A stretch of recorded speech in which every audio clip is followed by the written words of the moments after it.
Hi guys! Hi, it's Jack and Lorraine back again with another video here on BigFish Media's channel. Today we're going to be talking about part of voiceover that I think is really overlooked as a career, and that at least in advice videos and so on, and that is the admin, the numbers, the background stuff, the stuff that's not the glamorous in the studio stuff. That's what we're talking about today, and our advice. Daily stuff, the admin. The daily struggle. The daily struggle. The struggle is real, people. The struggle is real. So real. Yes, and this applies to any freelance portfolio career industry, be it an illustrator, animator, designer, web. So you're going to use a very model of the modern it's very mineral. You put me off. Sorry, yes, yes. But it can apply to any creative industry. And if you're a voice director, a studio engineer, anyone, basically a creative for hire. A creative freelancer, if you will. There's other terms you can use there, lots of fancy terms people use, anyway, but if you are a mercenary for hire in a creative industry, by the way, then this is the video for you. Hopefully give you some top tips and advice and some pointers, hopefully maybe some things that you haven't already thought of. Exactly. So, point number one, admin-wise, what can you look forward to as a freelancer? Number one of well, you've said that's number one already, but part A, if you like, of this answer is it's like a test. This is like a test. You will be tested on this. It is all about just write everything down. Just make a note of everything. Have an Excel spreadsheet, or other brands are available. Have a spreadsheet where you every month or every week you just note down all the work that you've done. Note down any inquiries you've had, note any calls you've made, what the contents of those calls were, email, who you've emailed. Just record everything. Making sure you are GDPR compliant. Yes, obviously be GDPR many compliant.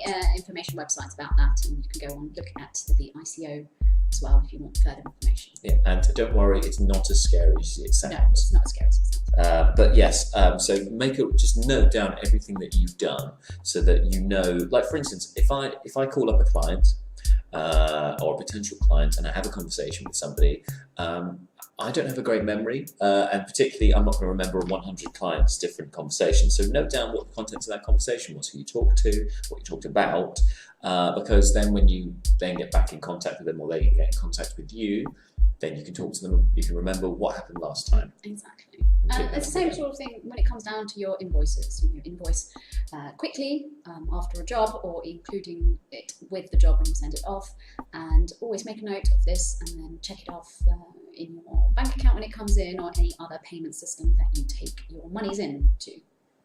Yeah, and also on that, make a note if you travel anywhere, make a note of your mileage. Because that'll be useful not just for your records, but and for working out your car insurance, but also for your tax returns as well. Exactly, and also your receipts. Keep your receipts. The number of people who don't keep their receipts, and when your accountant comes, or when you need to submit these things into your tax records, then yes, you'll need to keep them. Keep them in a big box. Keep them in envelopes dated monthly. Or pin them on the wall. However you want to keep them, but make sure you keep them. Yeah, because the last thing you want is if you invest hundreds of pounds into new fancy equipment that helps you with your day-to-day job, and you don't keep a receipt, because then you can't claim any of that tax back, because you can get, I think you can claim the VAT back on any business purchases as a freelance self-employed individual. So exactly. So if you buy a new microphone, some new pens for your artwork, some new software, a desk, a computer, anything else as a business expense that you count as a business expense that enables you to do your job, and that's where car stuff comes in. If you've had to make improvements to the car, if you had to change car, if you've had to travel to a job, you've obviously spent fuel money. So why you keep track of all these things? Exactly, but not sun cream. Not sun cream. You have to check with your accountant, because there are certain things that, depending on what the job is, it would be applicable. Other things not applicable. I say ask and try. If in doubt, put it down. Like for instance, if you bought a business suit, I don't know if that. I genuinely don't know if that's applicable, but I would try it. Certain circumstances, if you went for an interview for something. Yeah, exactly. If it's work related. If you were a corporate presenter, for example, and you needed the attire for presenting, perhaps that could work. Exactly. So I think there's no harm in asking, basically. Exactly. They can always just say no. So it's worth trying these things out, and then you can find out for yourself for future years. What else? Being a freelancer. On the background side of things, okay, so we've talked about write everything down. Receipts and that. Speaking of which, invoicing, one of the most fun parts of being a freelancer. We touched on it, yeah. We'll talk a bit more about it. One of the things you will find is that when you invoice other clients, potential clients, some they vary quite a lot. Some of them will be like, yeah, no problem, and your invoice is paid within days. Others that a lot of companies do this. Obviously, they'll have their own payroll system. So for instance, you invoice them, your payment may not get through until the end of the month, for instance, or the end of the next month, whenever the next pay run is. So it's important to be aware of that, and also be aware of especially when you're first starting up, that cash flow can be a bit of a problem to start with because you're waiting on invoices. So have a backup.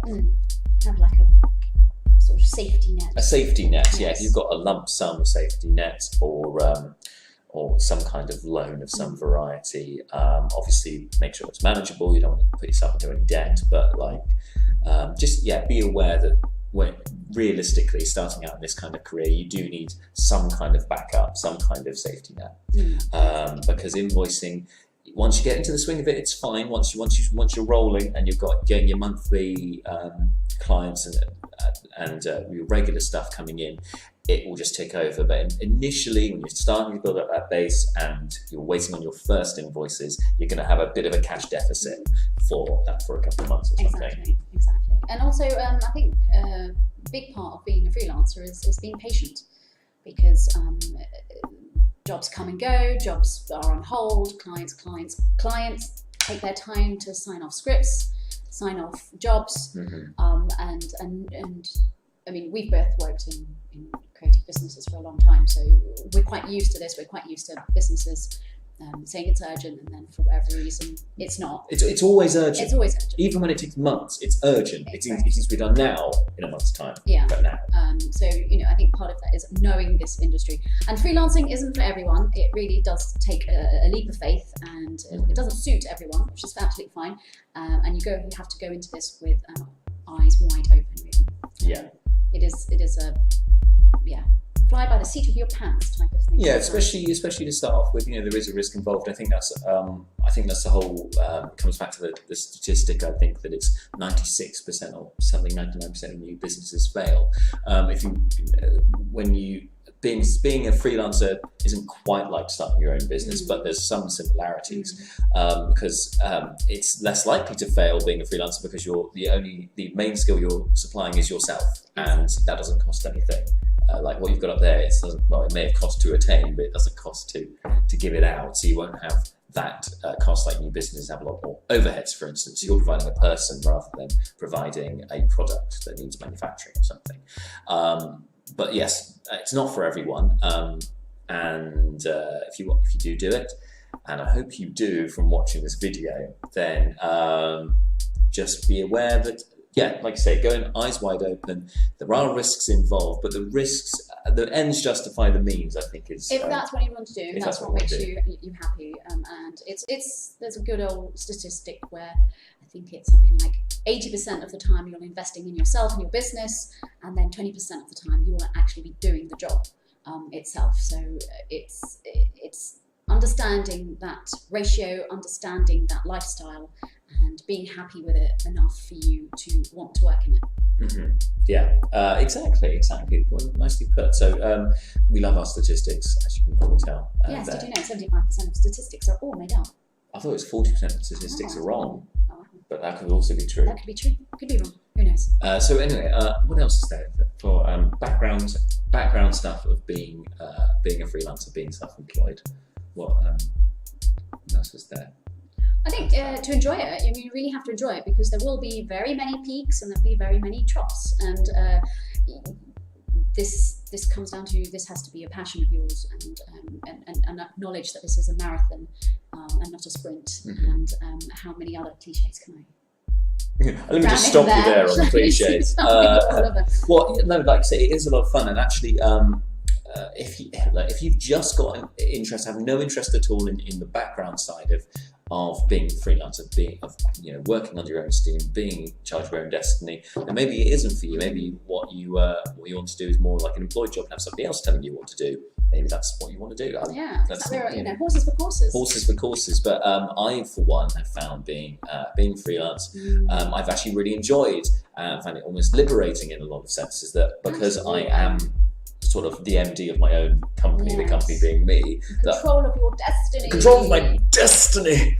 That doing all of this background stuff as well, doing the admin stuff, like doing the invoicing, doing all the secretarial work for myself, I feel it's worth it. And I also find it quite interesting to see how the other half live, because in other jobs that I've had before becoming self-employed, before becoming freelance, I never did any of that stuff. Like I was always, you had like, this is your box, you must stick to it. That's the thing, that's a safety net of a company, a big organisation, small or medium, because there is somebody who does admin, somebody who does the HR policy, somebody who does all of the booking ends.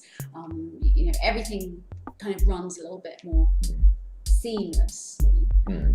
But it's up to you. You're wearing many hats. You're wearing many hats when you are a freelancer. So you've got to, change those hats quickly, depending on what the needs that you have. So yeah, if you like wearing hats, or you just like diversifying and doing a lot of different things, freelancing is definitely a good way of doing that. And I think it opens up a lot of opportunities which you wouldn't expect. You'll discover skills that you didn't know you had. Exactly. So even if you're just thinking about it at this stage, you're not sure, I think the only way to really know is to give it a go. Yes. Worst thing that happens is you go, it's not for me, and then you go and get a job employed somewhere. And then you learn something about yourself. There you go, and you learn something. It's all about the learning. All about the growing.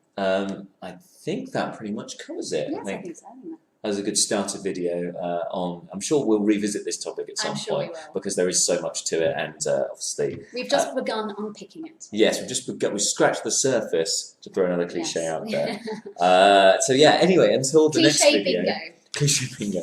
Until the next video, I've been James. I've been Lorraine. Thank you so much, Thanks everyone. so much. If you enjoyed this, please hit that thumbs up button. We do really very much appreciate it. And until next time, bye. Bye.